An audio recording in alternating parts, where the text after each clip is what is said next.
और रईस भी नहीं थे, मध्यम गुजर बसर करने वाला एक परिवार था। और वह भक्ति में, सेवा में बहुत निपुण थे। सुबह के समय 4 बजे सब उठ करके कुछ न कुछ भजन करते थे।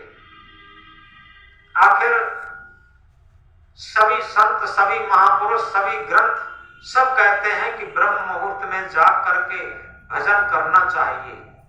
कुछ अपना भजन, साधना, ध्यान जो कुछ भी गुरु जी ने अपने अपने अनुसार बताया है वो कुछ करना चाहिए।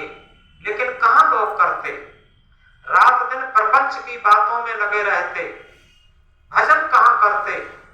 ब्रह्म मुहूर्त का जब समय बहुत ही श्रेष्ठ होता तो वो लोग सब 4 बजे जग करके कुछ न कुछ भजन जरूर करते थे। एक दिन 4 बजे के ही टाइम उनके फाटक पर खटखट की आवाज हुई। जब खटखट की आवाज हुई, घर मालकिन निकल के जाती हैं और जैसे ही फाटक खोला तो देखती क्या है कि 3 लोग अपरिचित खड़े हुए हैं। उन्होंने पूछा, भाई आप लोग कौन हैं और किससे मिलना चाहते, इतने सुबह सुबह आए हैं। तो उन लोगों ने अपना परिचय दिया कि देखो हम लोग आपकी भक्ति पर खुश होकर के आए हैं। आगे जो है वो लक्ष्मी जी हैं, लक्ष्मी कहते हैं धन को। आगे हैं लक्ष्मी जी, उसके पीछे हैं यश महाराज, यश कहते हैं मान सम्मान को, और उसके पीछे हैं प्रेम महाराज। ये तीनों लोग आपकी भक्ति पर खुश होकर के आए हैं, लेकिन आपसे ये पूछना चाहते हैं, शर्त यह है तीनों में से एक ही लोग आपके घर में रहेंगे, आप किसे लेना चाहोगी। वो घर मालकिन भी बहुत योग्य थी। उन्होंने कहा आप लोग थोड़ा 2 मिनट इंतजार करें, हम अभी अपने पतिदेव से, अपने घर वालों से, अपने मालिक साहब से पूछ के आते हैं कि अपने घर में 3 अतिथि हैं, उनमें से किसे लेना चाहोगे।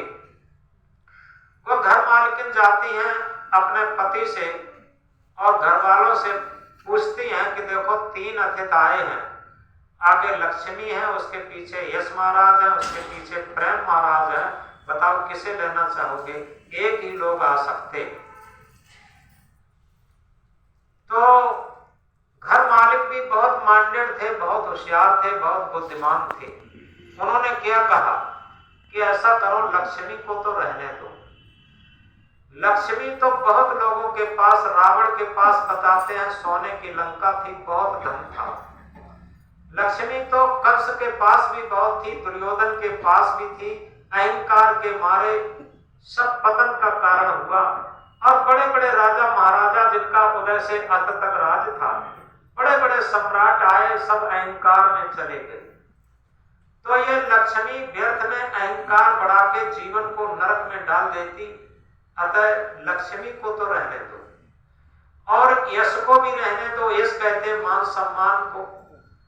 किसी का, किसी विद्यार्थी का या किसी का सम्मान ज्यादा होने लगे, बहुत तारीफ की बातें की जाने लगे, तो धीरे धीरे उसे प्राउड बढ़ जाता, घमंड बढ़ जाता और वो अपने मार्ग से गिर जाता। क्योंकि प्राउड रणनीति अभिमान ने देवताओं को भी नष्ट किया। जिन जिन लोगों को अभिमान हो गया उनका पतन निश्चित हो जाता। इसलिए यश को भी रहने दो। ऐसा करो, अपने घर में प्रेम को ले आओ, अपने घर में प्रेम को ले आओ। जहां प्रेम होगा तो हम लोग चटनी से रोटी खा लेंगे, लेकिन स्वर्ग रहेगा घर में, कोई कमी नहीं रहेगी। तो घर मालकिन जाती हैं, निवेदन करती हैं कि हमारे मालिक साहब की, हमारे घर वालों की ये सलाह हुई है कि हमारे घर में प्रेम आ जाए।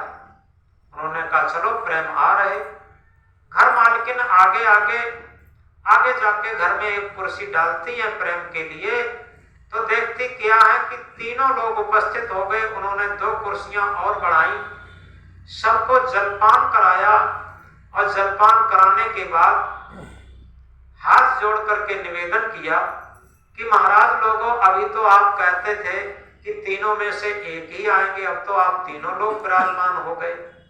तो उन लोगों ने कहा कि आप लोग भक्ति में तो होशियार हैं ही, लेकिन आप लोग बुद्धि में भी होशियार हैं। आप लोग अगर लक्ष्मी को मांगते तो लक्ष्मी अकेली आती, यश को मांगते तो यश अकेला आता, लेकिन आपने प्रेम को मांग लिया। जहां प्रेम होगा वहां लक्ष्मी तो अपने आप रहेगी, और जहां प्रेम और लक्ष्मी होगी वहां यश तो अपने आप रहेगा। अब तीनों को आपके घर में रहना पड़ेगा। तो इस तरीके से यथार्थ में